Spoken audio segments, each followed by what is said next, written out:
আসসালামু আলাইকুম। তোমরা যারা নার্সিং এ পরীক্ষা দেবে তাদের জন্য আজকের এই ফ্রি ক্লাসটি। তো আমি বিগত ক্লাসে ধ্বনি এবং স্বরধ্বনি নিয়ে আলোচনা করেছি। আজকে আমি ব্যঞ্জন ধ্বনি এবং ব্যঞ্জন বর্ণ নিয়ে আলোচনা করব। তো তোমরা ক্লাসটি শেষ পর্যন্ত করো। আশা করি এই অধ্যায় থেকে বা এই টপিক থেকে কি কি গুরুত্বপূর্ণ লাইন সেটা তোমরা জানতে পারবা।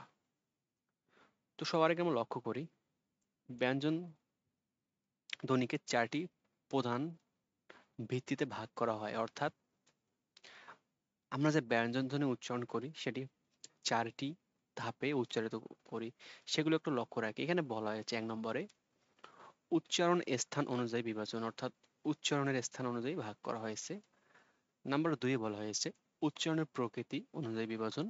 নাম্বার ৩ ধ্বনির কম্পন মাত্রা অনুযায়ী বিভাজন এবং নাম্বার ৪ এ বলা হয়েছে ধ্বনির সৃষ্টিতে বায়ুর প্রবাহ অনুযায়ী বিভাজন। তো আমরা লক্ষ্য রাখি একটু। তো প্রথমত ১ নম্বরে লক্ষ্য রাখি উচ্চারণ স্থান অনুযায়ী বিভাজন, অর্থাৎ এখানে বলা হয়েছে যে জায়গায় বায়ু বাধা পেয়ে ব্যঞ্জন ধ্বনির সৃষ্টি হয় তাকে ওই ব্যঞ্জনের উচ্চারণ স্থান বলা হয়। অর্থাৎ আমরা আমরা যখন ব্যঞ্জন ধ্বনি উচ্চারণ করি তখন এই ধ্বনিটি বিভিন্ন জায়গায় বাধা পেয়ে থাকে।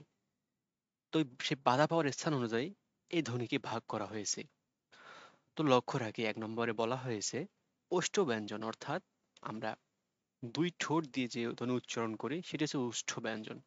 যেমন আমরা নিজে নিজে একটু ট্রাই করব, যখন আমরা প, ফ, ব, ভ, ম উচ্চারণ করি তখন আমাদের ঠোঁট দুটি পরস্পরের কাছে লেগে যায়, যার কারণে এই যে প, ফ, ব, ভ, ম এই ধ্বনিকে ওষ্ঠ ব্যঞ্জন বলা হয়েছে।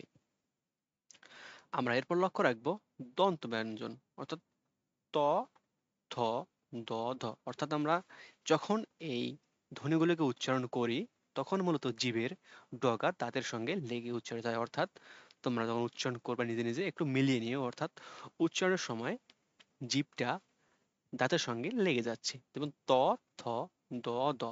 এই কারণে এগুলোকে বলা হয় দন্ত ব্যঞ্জন। তো আমরা একটু নেক্সট পেজে যাই। এখানে বলা হয়েছে দন্ত মূলীয় ব্যঞ্জন, অর্থাৎ একটু উচ্চারণ করি ন, র, ল, স, অর্থাৎ যখন আমরা উচ্চারণ করি তখন এই বর্ণগুলো উচ্চারণ করার সময় জিভের ডগা, অর্থাৎ জিভের যে সামনের অংশটুকু দাঁতের গোড়ালির সঙ্গে লেগে যায়, অর্থাৎ ন, র, ল, স, অর্থাৎ তোমরা একটু নিজে যদি ট্রাই করো আশা করি বুঝতে পারবা। দেন ৪ নম্বরে বলা হয়েছে মূর্ধন্য ব্যঞ্জন, অর্থাৎ ড, ঢ, ড, ঢ, ডয় শূন্য র, ঢয় শূন্য র, অর্থাৎ এগুলো উচ্চারণ করার সময় জিভের ডগা মূর্ধার সঙ্গে লেগে যায়। তোমরা একটু নিজে ট্রাই করবা। তারপর বলা হয়েছে ৫ নম্বরে তালব্য ব্যঞ্জন, এগুলো কি কি? অর্থাৎ চ, ছ, জ, ঝ, স এগুলোকে তালব্য ব্যঞ্জন বলা হয়। কণ্ঠ ব্যঞ্জন, অর্থাৎ জিভের আমরা কণ্ঠ দিয়ে উচ্চারণ করি, যেমন ক, খ। তোমরা একটু চেষ্টা করো নিজে বুঝতে পারো কণ্ঠ ব্যঞ্জন, অর্থাৎ তোমরা এগুলো মনে রাখবে কেন? তো পরীক্ষায় অনেক সময় দেওয়া হয় যে ক এর উচ্চারণ স্থান কি? তোমাদের অপশনে দেওয়া থাকবে যে দন্তমূলীয় ব্যঞ্জন নাকি মূর্ধন্য ব্যঞ্জন নাকি তালব্য ব্যঞ্জন নাকি হচ্ছে কণ্ঠ ব্যঞ্জন। তো এই অপশন দেওয়া থাকবে, তখন তোমাদের সঠিক উত্তরটি বাছাই করতে হবে। তো আমরা একটু নেক্সট পেজে যাই। এখানে বলা হয়েছে কণ্ঠনালীয় ব্যঞ্জন, অর্থাৎ কণ্ঠনালী দিয়ে সরাসরি উচ্চারণ করা হয় এবং বায়ু বের হয়। অর্থাৎ যখন তোমরা হ উচ্চারণ করো হ, তখন সেখানে তোমাদের উচ্চারণ করার সময় হ বর্ণটি তোমাদের পুরো কণ্ঠনালী দিয়ে উচ্চারণ করতে হবে এবং সেখানে তোমাদের বায়ু বের হয়। তোমরা নিজে নিজে ট্রাই করবা, বুঝতে পারবা।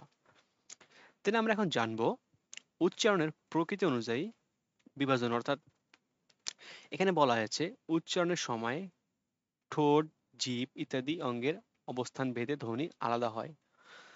যেমন আমরা লক্ষ্য করি স্পষ্ট ব্যঞ্জন, অর্থাৎ স্পর্শ ব্যঞ্জন যখন আমরা উচ্চারণ করি, অর্থাৎ এখানে বলা হয়েছে এই যে প, ফ, ব, ভ, অর্থাৎ তোমরা একটু পড়ে নেবা এই বর্ণগুলো উচ্চারণ করার সময় দুটি অঙ্গ সরাসরি স্পর্শ হয়। দেন একটু লক্ষ্য রাখি নাসিক্য ব্যঞ্জন, এটা খুবই ইম্পর্টেন্ট যে নাসিক্য ব্যঞ্জন কি কি? এই যে ম, ন, ঞ। তো মূলত নাক দিয়ে উচ্চারণ করার কারণে এখানে নাসিক্য বর্ণ বলা হয়। দেন আছে উষ্ম বর্জন, ব্যঞ্জন, অর্থাৎ যখন আমরা উচ্চারণ করি স, স, হ তখন মুখ দিয়ে একটু উষ্ম হাওয়া বের হয়, যার কারণে এগুলোকে বলা হয় উষ্ম ব্যঞ্জন। আর 3 নম্বর হচ্ছে পাশমিক ব্যঞ্জন, অর্থাৎ ল, অর্থাৎ বায়ু জীবের দুই পাশ দিয়ে বের হয়ে যায়, যেমন উচ্চারণ করো ল, অর্থাৎ বায়ু জীবের দুই পাশ দিয়ে বের হয়ে যায়।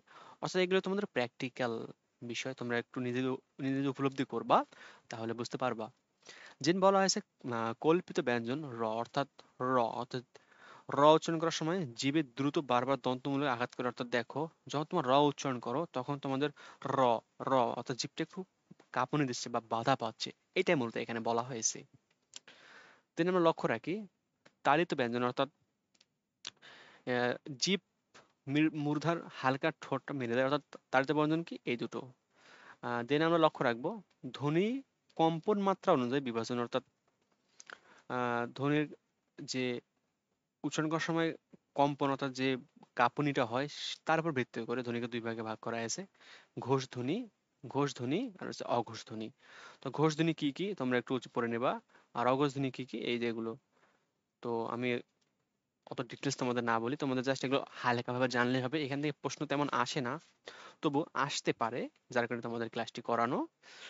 তো এখানে হচ্ছে আরেকটু লক্ষ্য রাখবা, নেক্সট পেজে আমরা যাই। তো এখানে বলা হয়েছে বায়ু প্রভাবের উপর অনুযায়ী বিভাজন, অর্থাৎ অল্প প্রাণ এবং মহাপ্রাণ। তো অল্প প্রাণ হচ্ছে এই যে এগুলো, অর্থাৎ এগুলো উচ্চারণ করার সময় বায়ু প্রবাহ কম হয়, এবং মহাপ্রাণ এগুলো উচ্চারণ করার সময় একটু বায়ু প্রবাহ বেশি হয়, এইটাই এখানে বোঝানো হয়েছে।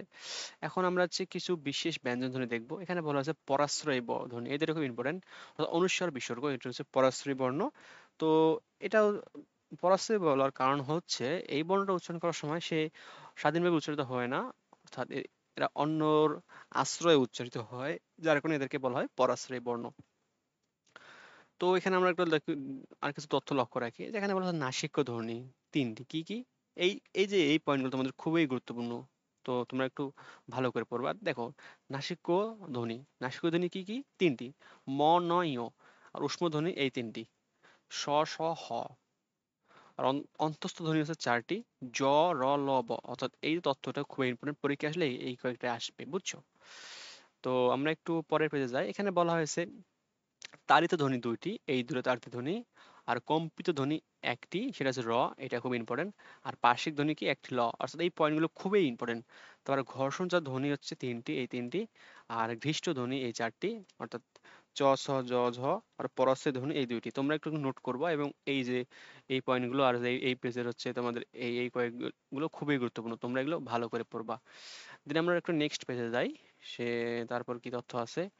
তো তোমাদের আর কোনো তথ্য নাই, তোমাদের এই টপিক থেকে এই পয়েন্টগুলো পড়লে তোমাদের আশা করা যায় তোমাদের কভার হয়ে যাবে।